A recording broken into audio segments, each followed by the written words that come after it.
विदुर जी के द्वारा एक पुस्तक लिखी गई है, एक ग्रंथ लिखा गया है, नीति ग्रंथ, जिसका नाम है विदुर नीति।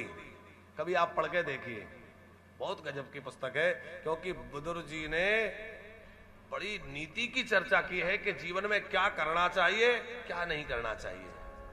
देखो, थोड़ा समय मिले तो थोड़ा सा पुस्तकों को समय दिया करें। हमारे ऋषि मुनियों ने कितना कठिन साधन करके, कितने परिश्रम पूर्वक ग्रंथ लिखे,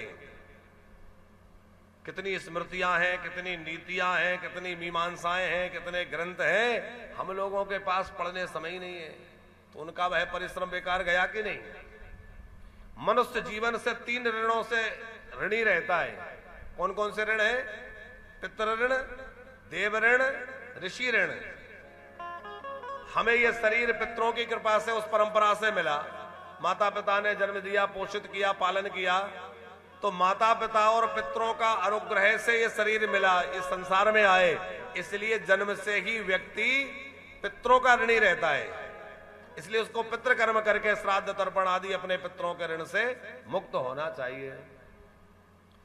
देवताओं की कृपा से हमें सब कुछ जीवन में मिल रहा है। जैसे वायु देवता के द्वारा प्राण वायु मिल रही है, जल देवता है, सूर्य नारायण देवता है, चंद्रमा देवता है, तो ये देवताओं से ही तो हमारा जीवन चक्र चल रहा है कि नहीं। तो इन देवताओं के भी हम लोग ऋणी हैं। इसलिए होम आदि करके, यज्ञ करके, पूजा करके देवताओं का ऋण चुकाना चाहिए।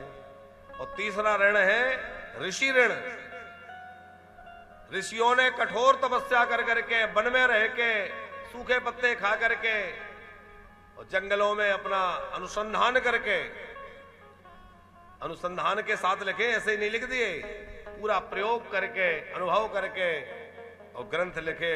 उसमें लिखा क्या करने से क्या होता है, क्या करें क्या ना करें, कैसे रहें कैसे ना रहें। हम लोग करना तो दूर, पढ़ने का भी फुर्सत नहीं है। तो उन ऋषियों का परिश्रम बेकार गया कि नहीं, उनकी तपस्या, उनका त्याग बेकार गया कि नहीं।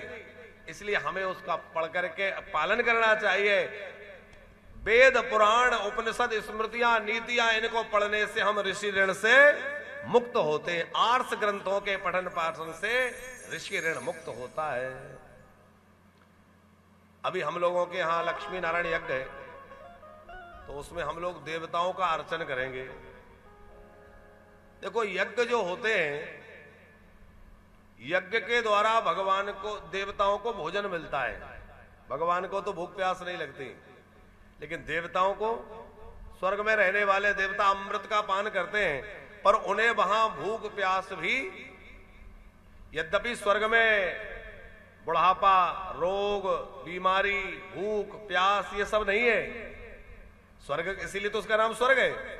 लेकिन फिर भी देवताओं की तृप्ति के लिए, देवताओं को बलिष्ठ बनाने के लिए, देवता बलवान बने, और देवता बलिष्ठ होंगे, हमसे प्रसन्न होंगे, तो देवताओं की कृपा से हमारा जीवन भी उन्नत बनेगा।